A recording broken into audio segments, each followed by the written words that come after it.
ನಿನ್ನೆ ಇಡಿ ರೇಡ್ ನಡೆಸಿದಂತಹ ವೀರೇಂದ್ರ ಪಪ್ಪಿಗೆ ಸಂಬಂಧಪಟ್ಟ ಹಾಗೆ ಒಂದು ಬಿಗ್ ಡೆವಲಪ್ಮೆಂಟ್ ಆಗಿದೆ. ಶಾಸಕ ಪಪ್ಪಿ ಕೋಟೆಗೆ ಇಡಿ ಲಗ್ಗೆಯನ್ನ ಇಟ್ಟಿದ್ದು ಸೀಸ್ ಪ್ರಕ್ರಿಯೆಯನ್ನ ಮಾಡಿದೆ. ಜೊತೆಗೆ ಚಿತ್ರದುರ್ಗ ಶಾಸಕ ವೀರೇಂದ್ರ ಪಪ್ಪಿಯನ್ನ ಬಂಧನಕ್ಕೆ ಒಳಪಡಿಸಲಾಗಿದೆ.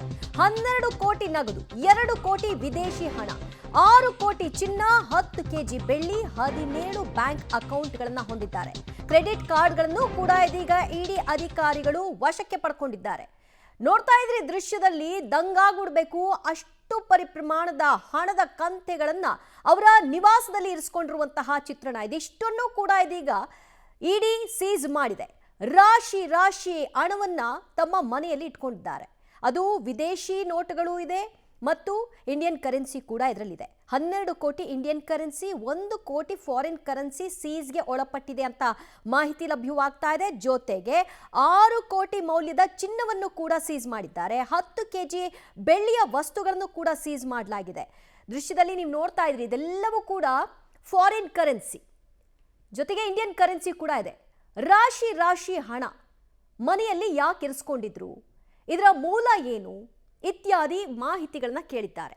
ಅದಕ್ಕೆ ಸರಿಯಾದಂತಹ ದಾಖಲೆಗಳನ್ನ ಒದಗಿಸಲಿಕ್ಕೆ ಆಗಿಲ್ಲದ ಕಾರಣದಿಂದಾಗಿ ಎಲ್ಲವನ್ನೂ ಜಪ್ತಿ ಮಾಡಿಕೊಂಡು ಜೊತೆಗೆ ಬಂಧನವನ್ನು ಕೂಡ ಮಾಡಲಾಗಿದೆ. ಇನ್ನಷ್ಟು ಅಪ್ಡೇಟ್ಸ್ ಕೊಡ್ತಾರೆ ನಮ್ಮ ಪ್ರತಿನಿಧಿ ಮುರಳೀಧರ್. ಮುರಳಿ, ರಾಶಿ ರಾಶಿ ಹಣ, ಚಿನ್ನ, ಬೆಳ್ಳಿ ಎಲ್ಲವನ್ನು ಕೂಡ ಸೀಸ್ ಮಾಡೋದ್ರ ಜೊತೆಗೆ ಪಪ್ಪಿಯನ್ನ ಬಂಧನಕ್ಕೊಳಪಡಿಸಿದ್ದಾರೆ. ನಿನ್ನೆ ಅಷ್ಟೇ ಸಿಕ್ಕಿಂನಿಂದ ಅವ್ರನ್ನ ಕರೆತರಲಾಗಿತ್ತು. ಸೊ ಈಗ ಬಂಧನವನ್ನ ತೋರಿಸಲಾಗ್ತಾ ಇದೆ.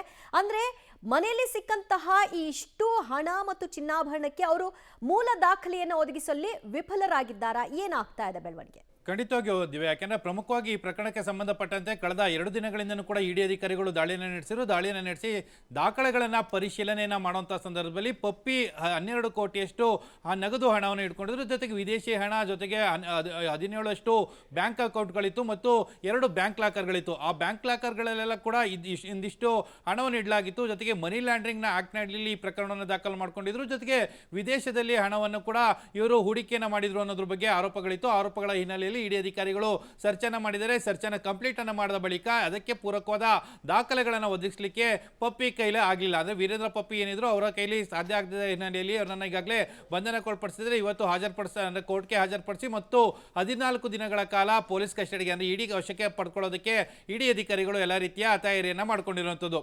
ದಿವ್ಯ, ಈ ಹಿಂದೆ ಗೊತ್ತಿರುವಂತೆ ಪಪ್ಪಿಯ ವಿರುದ್ಧ ಐಟಿ ಪ್ರಕರಣಗಳಿತ್ತು. ಐಟಿ ಪ್ರಕರಣಗಳನ್ನು ಸಂದರ್ಭದಲ್ಲಿ ಅವರ ಬಾತ್ರೂಮ್ನಲ್ಲೂ ಕೂಡ ಸರಿಸುಮಾರು 1 ಕೋಟಿಯಷ್ಟು ಹಣವನ್ನು ತಮ್ಮ ವಶಕ್ಕೆ ಐಟಿ ಅಧಿಕಾರಿಗಳು ಪಡ್ಕೊಂಡಿದ್ರು. ಅದೇ ರೀತಿಯಲ್ಲಿ ಇಡಿ ಅಧಿಕಾರಿಗಳು ದಾಳಿಯನ್ನು ನಡೆಸಿದ ಸಂದರ್ಭದಲ್ಲೂ ಕೂಡ ಅಂದರೆ ಅವರ ಸಹೋದರರಂತ KC ನಾಗರಾಜ್ ಇರ್ಬೋದು, KC ತಿಪ್ಪೇಸ್ವಾಮಿ ಇರ್ಬೋದು, ಇವರೆಲ್ಲರೂ ಕೂಡ ವಿಚಾರಣೆಗೊಳಪಡಿಸಿದ ಸಂದರ್ಭದಲ್ಲಿ ಎಲ್ಲ ಮಾಹಿತಿಗಳು ಕೂಡ ಬಹಿರಂಗ ಆಗಿರುವಂಥದ್ದು. ದಿವ್ಯಾ, ಥ್ಯಾಂಕ್ ಯು ಮುರಳಿ, ನಿಮ್ಮೆಲ್ಲ ಮಾಹಿತಿಗೆ. ಸದ್ಯ ವೀರೇಂದ್ರ ಪಪ್ಪಿ ಅವರ ನಿವಾಸದಲ್ಲಿ ಸಿಕ್ಕಂತಹ ಕಂತೆ ಹಣವನ್ನ ಸೀಸ್ ಮಾಡಿಕೊಂಡಿರುವಂತಹ ಇಡಿ ಇದರ ಮೂಲ ದಾಖಲೆಗಳನ್ನ ಮತ್ತು ಎಲ್ಲಿಂದ ಬಂತು ಈ ಹಣ ಅನ್ನೋದರ ಬಗ್ಗೆ ಮಾಹಿತಿಯನ್ನು ಒದಗಿಸಬೇಕು ಅಂತ ಸೂಚನೆಯನ್ನ ಕೊಟ್ಟಿದೆ. ಅದರ ಬೆನ್ನಲ್ಲೇ ಅವರು ಆ ದಾಖಲೆಗಳನ್ನು ಒದಗಿಸಲಿಕ್ಕೆ ಸಾಧ್ಯವಾಗದ ಹಿನ್ನೆಲೆಯಲ್ಲಿ ಅವರನ್ನು ಕೂಡ ಬಂಧನಕ್ಕೆ ಒಳಪಡಿಸಲಾಗಿದೆ.